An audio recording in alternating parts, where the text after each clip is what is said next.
કોંગ્રેસ પ્રમુખ શક્તિસિંહ ગોહિલ દ્વારા રાજીનામું આપવામાં આવ્યું। સમાચાર સામે આવી રહ્યા છે, જ્યાં કોંગ્રેસ પ્રમુખ શક્તિસિંહ ગોહિલ દ્વારા રાજીનામું આપવામાં આવ્યું।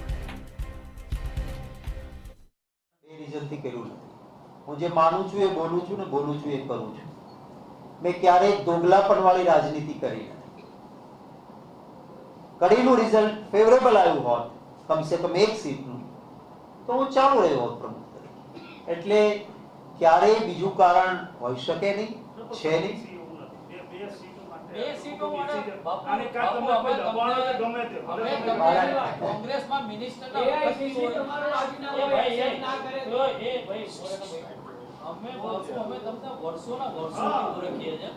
તમે જો મને બરાબર ઓળખતા હો તો ખાલી એક મેડિકલ કોલેજ મળે કે ના મળે એના માટે જે માણસ મિનિસ્ટરનું પદ છોડતો હોય એના માટે આ બે ચૂંટણીઓ આટલી મહેનત મારો કાર્યકર્તા કરે અને પરિણામ ના આવે તો એની નૈતિક જવાબદારી મારી બને। એટલે આપને કદાચ બે જ સીટ લાગે પણ આ સીટ જીતાઈ હોત તો આનાથી એક હવા કેટલી ઊભી થઈ હોત એ વાતની ગંભીરતા હું સમજુ છું।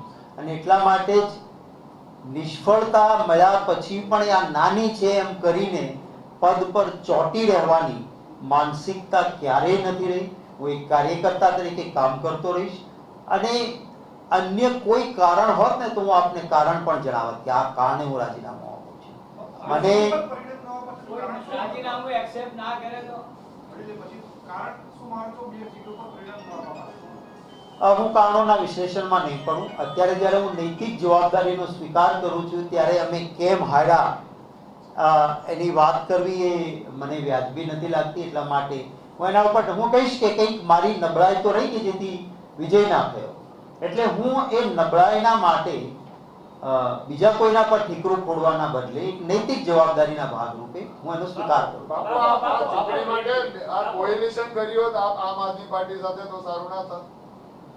કોએલિશન કરવું કે ના કરવું એના અંગે પોલિટિકલ અફેર્સ કમિટીમાં લાંબી ચર્ચાના અંતે સર્કિટ હાઉસમાં બહુમતી સભ્યોની જે વાત હતી અને આમ આદમી પાર્ટીને અભિનંદન વિસાવદરમાં જીતવા માટે। અમારું નેશનલ લેવલ પર અલાયન્સ છે।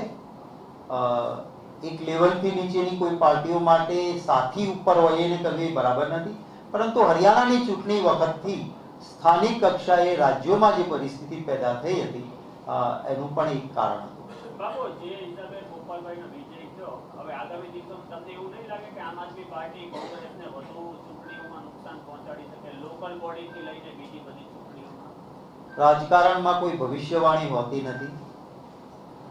અમે સંસદ સાથે લડ્યા હતા, આ ચૂંટણી નથી લડ્યા। કાલની વાત આજે રાજનીતિમાં હોઈ શકતી નથી।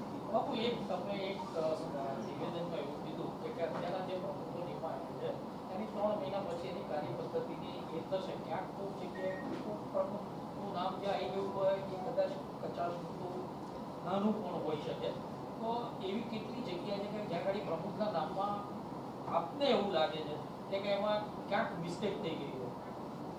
આખો જે કમિટીનો અહેવાલ બન્યો છે એ પ્રમાણે દર 3 મહિને કામની સમીક્ષા એનો એક ભાગ છે અને જે પ્રમુખો નિમાયા છે એની ટ્રેનિંગ, એમને વ્યવસ્થિત રીતે બળવત્તર સત્તાઓ એમને મળે। આજે નિમણૂક થઈ છે ને એમાં કોણ સારો અને કોણ ખરાબ એનો રિવ્યુ માટેનું આ પ્લેટફોર્મ નથી। થેન્ક યુ, ખૂબ ખૂબ આભાર બધાનો।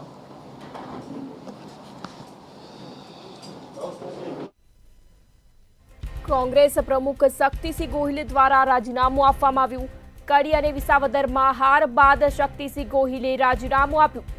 કોંગ્રેસના પ્રમુખ પદેથી શક્તિસિંહ ગોહિલ દ્વારા રાજીનામું આપવામાં આવ્યું। હાલ શૈલેષ પરમાર કાર્યકારી પ્રમુખ તરીકે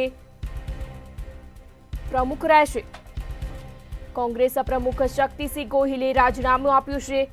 કડી અને વિસાવદરમાં હાર બાદ શક્તિસિંહ ગોહિલે રાજીનામું આપ્યું।